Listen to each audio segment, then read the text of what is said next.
The Google Pixel 8 Pro has a ton of camera features, including a whopping 50 megapixel sensor that allows raw and manual shooting.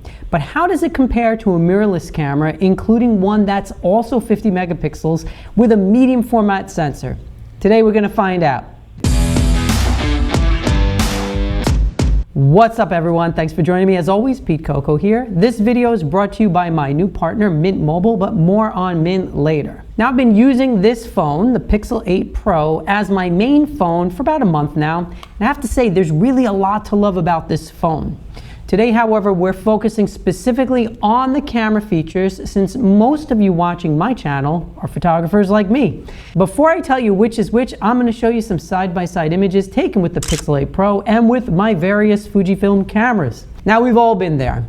You're going out with the family, or you're heading to a cool event like a concert or a ball game, and you want to bring your camera, but you really don't want to deal with bringing your camera. So you wind up regretting it if you bring it or if you leave it at home, because either way there's compromise involved. If you bring it, you have to carry gear around, which can be annoying if you're at a baseball game with your family or something like that, for instance. If you leave it at home, however, you regret not having it because your cell phone just doesn't meet your standards of quality as a photographer in your photos. But this is exactly where a cell phone that actually has an amazing and robust camera with some cool features can be the perfect fit. You don't need to carry anything else with you, and you're not sacrificing your image quality just for the sake of convenience. So let's see if this Pixel 8 Pro can fit that bill. Now I took a Fujifilm X-T4, a 26 megapixel APS-C sensor camera, and the Pixel 8 Pro with me to compare the two at a pumpkin patch shooting my family. We were outside on a bright day, and a lot surprised me about the experience. First, and probably most importantly, I really enjoyed the experience of using the Pixel 8 Pro, in some ways even more than my camera. Now this is because the phone screen is incredibly bright and contrasty, and even in full sunlight, it made composing my images really easy and fun. The live view was punchier than my EVF in my camera, and I actually found it a little bit easier to work with. At the pumpkin patch, I took a bunch of photos in RAW, and we're gonna look at and discuss these results in a bit when we compare them, but more on that later. Pixel 8 Pro has a ton of manual control for photographers, albeit with some limitations. For instance, the camera does let you control the shutter speed and the ISO, but not the aperture. You can, however, set manual white balance, and you can even set manual focus if you wish to, and the phone has built-in focus peaking, which helps you out, which I thought was really cool. When I was at the pumpkin patch, though, I decided to take some photos in the phone's portrait mode. And when I got home, I discovered another limitation, which is that you can't capture raw images in the camera while in portrait mode. So take note of this if you're going to shoot in RAW, because if you shoot with the portrait mode, it's not going to give you RAWs. If you are going to shoot in RAW in general, the phone does give you a lot of control, but it really lacks the ease of use to set the settings that you get from a camera with physical buttons. Personally, I don't like setting my shutter speed and my ISO from a finicky touchscreen. I find it to be a bit of a hassle, but the times where you need to, you have this ability. It's really not that big a deal. Next, I took the Fujifilm X-T5 and the Pixel 8 Pro with me to a gig at one of my favorite venues in New York. I also took a Gen-Array continuous light and an aperture light dome with me so I could capture some portraits of my musician friends in between our sets. I took photos in the venue and outside on the street using hard light for the images with no modifier, and then a softer light when adding the aperture light dome. The lighting situation I created was tough really for any camera, and it proved challenging for the 8 Pro as well. Again, we will look at the results soon side by side when we compare them. Finally, I snapped a few photos of my son using the Pixel 8 Pro and a Fujifilm GFX 50S2, a 50 megapixel medium format sensor camera that has one of the highest quality sensors you can get today. Hey everyone, I wanted to interrupt this video to share that I am now a Mint Mobile partner. Mint Mobile is the wireless company that's owned by actor Ryan Reynolds. And Mint contacted me a few months back and they asked me to try out their service. Now, as I had already been thinking of switching from my old overpriced carrier for a very long time, I was really glad to give it a try And I was also a little apprehensive as to whether it would work well. So after 2 months of use, however, including a road trip to Tennessee from New York and multiple trips around New York and New Jersey for photo shoots, I'm here to tell you that Mint has been awesome. It only takes 15 minutes to switch, and you can keep your existing phone number and your existing phone. And the best part for me is that now I'm saving a ton of money each month, which I can spend on camera gear, and I didn't even need to sign a contract or purchase a new phone. So if you want to finally be free from your overpriced cell phone plan, click on the link in the description below and switch to Mint Mobile. Okay, so now let's talk about the results. All right, everyone, so let's take a look at some of these raw files because there's a lot that surprised me about it. Now, before I go through the photos I've shown you and give you the which is which, I just want to go through just a couple of snapshots I took. Now, check out this shot of me and my son, this with the Pixel 8 Pro. Now, if I just go back to, this is what it originally looked like. It doesn't look great, right? But this is a raw file, a DNG. So I was able to take this, and the thing that surprised me about the Pixel 8 Pro in a good way is what you can really do with these files. So first of all, this is a very flat looking raw file. You know, the camera struggled because we have a lot of light behind us, so we're underexposed. So what I did was just tweaked it a little bit. Now watch, if I pull up the exposure, we get the faces properly exposed, but obviously now the background's all blown out. But check this out when I pull back the highlights. Give it a second. Look at that. Look at that. I mean, for a phone, that's pretty awesome that it pulled back all of that detail. And then I lift. If you raise the exposure and lift the shadows, you see it flattens us out. Doesn't look so great. But then when I bring back the blacks, you know, I got it to a place where it was pretty cool. And then I added a little contrast. Actually, the thing that really helped a lot of these photos was pumping up the contrast. So because the raw files are going to be flat, and then I warmed it up just a bit. And then, you know what? I might be able to dial back the exposure just a touch now. If I got the contrast and bring up the shadows. So you got to do a lot of playing with it, but I was really blown away, and I'm going to show you in some more photos too, with the amount of dynamic range that this little phone camera retains. So it got all these clouds back. So I thought that was pretty cool. Okay, then let me just show you a few snapshots, and then we're going to do our comparison. So I really like the out-of-camera JPEGs. They have a lot to love. The color looks good, contrast. They're slightly warm, which isn't my favorite, but for people photos, it's nice, it's optimized. And it's sharp, check that out. Pretty darn sharp for a camera, a cell phone camera. I love this. I love this. Now this was one in the portrait mode, which I really like. The bokeh gives you, I mean, it does look a little like fake bokeh, which it is, but really looks not bad at all. And you know, the separation is nice. It's not too bad. You know, it gets a little funky the closer you get. So this is why I don't really like using those portrait modes. But for a snapshot, if you're not too close, looks good. Okay, there's another. And in the portrait mode, so if your hair is not as detailed around the edges, it does a better job. But like, you know, just be aware if you use any of these portrait modes on your phone, all it does is mask your subject and like blur it out, and it really like I was saying before, there's a lot to be desired with that technology. But now let's look at the raw files. So everything that I showed you, the Fujifilm file is on the left, and the Google Pixel 8 Pro files on the right. So for those of you who figured that out, congratulations, you win absolutely nothing. But let us do this. I want to undo this. Well, first let's just zoom in on both of them, and let's see what they look like here. Can we do it? Is it going to let me? There we go. Okay. So like I was saying,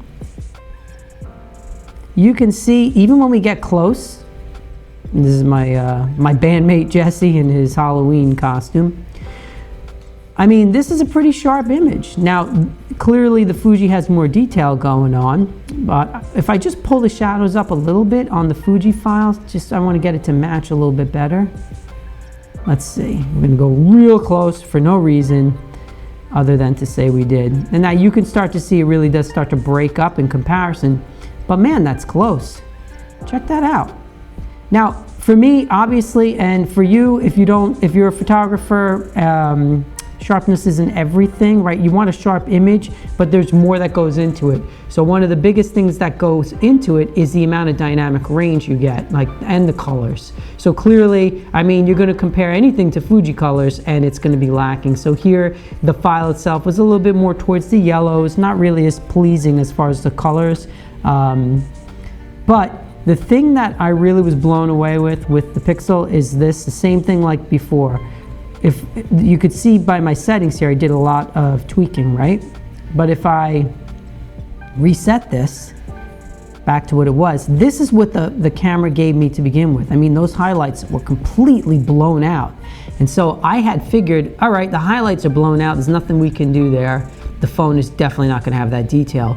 But then again, I was pleasantly surprised when I just took out all the highlights. Look at that. That's pretty cool. It keeps all that highlight detail was actually there, and I got back all the detail in his face. Okay, next one, same thing here. This is the Fuji, this is the X-T5 now. This is a 40 megapixels, and this is the Google 50 megapixels. And again, like pretty darn sharp. And so this is where for me, and I'll do the same thing on the Fujifilm. I'm going to bring out a little bit more of the shadows so we can get in there and see a little bit more of that detail. Yeah, I mean, it's close. It's pretty close. You got a lot of detail in here. Not as good, of course, and you know, this is like going to be some digital artifacts and stuff going on, and the color isn't as good, but it's like, you know, like zooming in like that is always ridiculous too. There's no reason to do that, but for these kinds of YouTube videos. But check it out. The Fujifilm wins, of course, when it comes to the fine detail and the color and all that stuff. But again, the Pixel 8 is close. These are both great images. The thing with the Google Photos, again, look, if I reset the adjustments, you know, I had to do a lot. This is how the raw files look right out of the camera. They're pretty flat, so you're gonna have to do some adjusting. Now, when it was really hard light and really close to subject, in this situation is where the phone sort of breaks down as far as controlling a terrible lighting situation. Because for this photo, I had a bare light like right in his face, and you know, it still did a pretty good job keeping a lot of that detail, and I can probably get more if I pull the highlights out. Oops, sorry, I'm on the wrong photo. If I pull out, well, no, that's all the highlights I could get out of it. So it's a little, this took a lot of work just to get it to here, and it still doesn't have the deep blacks and the nice transitions between the shadows and the highlights. It's not quite there. You could see like it just doesn't look quite as nice, especially in the shadow areas, but it's good. It's pretty good. So in a really tough lighting situation, and honestly, this is like a surprise to no one. You have a 50 megapixel sensor in this phone, but it's a very tiny 50 megapixel sensor, so it's just not going to handle dynamic range quite as much. And I could have probably even done this, bring down more blacks, but then you see how it just kind of loses it. Like this is now sort of like a stark transition, where the Fuji file, and this was the X-T5 as well, has a much more pleasing transition even in this hard light situation. All right, a couple of snapshots. These, again, like the rest of them, pretty cool, pretty close. The Fujifilm's on the left and the Google is on the right. Everything compared to the Fuji camera, and I was shooting in the standard film simulation, everything from the Google seems to be slightly on the yellowish side, whereas the Fuji is a little bit warmer, at least for these shots. And these, once again, were shot under an artificial continuous light. So it was a daylight balanced light, so that may have, you know, affected the the Google Pixel as far as how it was seeing that. Here's my son. Once again, this is from the pumpkin patch. Here we go again. The Fuji X-T4 26 megapixel camera on the left side and the Pixel 8 Pro on the right side. And it looks good. I mean, there's nothing wrong with that. You could see the digital sharpening when you get this close, like it gets a little, you know, like you see around the edges. There's clearly some digital sharpening going on there. Even in the raw file, looks like at least that's what it looks like to me. Otherwise, it's just the way the file's captured that it's breaking up. But look at the difference. Like when you zoom in on those hairs, you can clearly see that even the 50 megapixel phone camera still is not coming close in that really, really fine detail to a 26 megapixel because it's a much larger sensor. This is an APS-C size sensor instead of the little tiny, I think it's a 1-inch sensor in there. All right, and finally, let's look at the Pixel 8 Pro versus the Fuji GFX 50 S2, which is a 50 megapixel camera. Now check it out. Once again, you know it's not going to be as good. I mean, that's clear. Like I mean, this is 50 megapixels. You can zoom in basically forever and you're going to retain all that detail. See, look in the eyelashes, like you can see all of that's pretty much gone. But it's still, I mean, it's rocking pretty good. Like, you know, and you're never going to zoom in that far that I would know of unless you intend on printing a billboard with your Google Pixel 8 Pro. But even then, I bet it would do an okay job. Now the thing where you really start to see the difference, you can see in this, in the hair again, where it starts to break up. The real difference is just the overall quality and three-dimensional quality. Like you could tell, like this, with a professional camera and lens, you could see how just the transitions from the focus, where I focus, and how it kind of just gets a little bit soft on the ear, and how he's got like a three-dimensional look to him. And here he looks very, very flat. Now, in both images, my son looks thrilled to be being photographed, but that's another issue. But and these are both, I didn't do anything to these, I don't think. Let me see if I edited this one. I may have edited the Google file. I did, yeah. So again, if you just bring the raw file in from the Google phone, it's gonna look like that. It's gonna look super flat, and you're gonna have to work on it. So just keep that in mind. Fuji file, I didn't do anything to. Let's just raise the shadows just a little. And, but you can see also the dynamic range is just incredible with the Fuji camera, like the transitions from the shadows to the highlights to all the different tones. It loses nothing, whereas here it's going to be much more stark transitions. But overall, I have to say, with all of these images, like, I'm impressed. This phone really does a great job. Like, you got to really zoom in and look close to see huge differences in the detail. What you're losing mostly is better dynamic range and better color and those sort of things. But when it comes to just the sharpness and the overall quality and doing an excellent job and having a raw file that has pretty good latitude for editing, it looks like it's a home run to me. Now, I would be remiss if I didn't at least mention the robust AI features in the Pixel 8 Pro. The phone can automatically delete people from the background of your image and even swap faces if you take a series of images in a row to make sure you get the best shot. As a professional photographer though, these features didn't really interest me as much because practically speaking, there's still a lot of work to be done before the technology really functions on the level that I would like it to. For instance, the masking is still pretty rough, and if a person is, say, behind your shoulder in an image, the camera will have trouble getting a clear line and deleting them without cutting into you as well. Also, depending on how the background elements are situated, the results can either look good and be fine, or they can leave a lot to desire and have weird artifacts where the person or the garbage can or whatever you deleted was. Really, the biggest praise I can give the Pixel 8 Pro as a camera is this.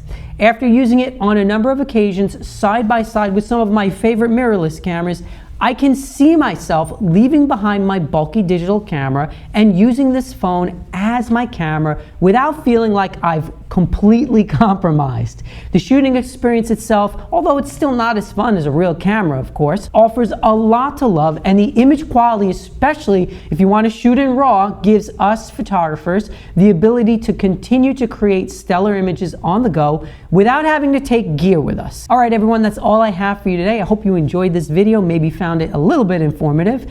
If you have a Google phone and you've been shooting with a Pixel 8 Pro like me, let me know what you think about the image quality. I'd love to hear from you in the comments below. Please subscribe to the channel. Obviously, the more of you that subscribe, the more I'm able to invest time into this channel. And once again, I'd like to thank Mint Mobile, my new partner. Mint is amazing. I'm totally thrilled with the service, and the price is unbelievable. So check them out using my link below. And I'd like to thank my friends at B&H Photo. B&H Photo in New York is the world's greatest camera store. Check them out. I have linked them in the description below. They have sent me a lot of gear to try out so that I can bring you these informative videos, and they're really cool people, so I would be remiss if I did not thank them as usual. And coming up in a new video, we're going to talk about the Gen-Ray lights that B&H has me testing. They sent me some just to try out, and I'm really impressed with those. I'm using that to record this video, so you're going to hear more about that very soon. Here's wishing you all an awesome day. Go out and take some great pictures, and I'm going to see you in the next one. Peace.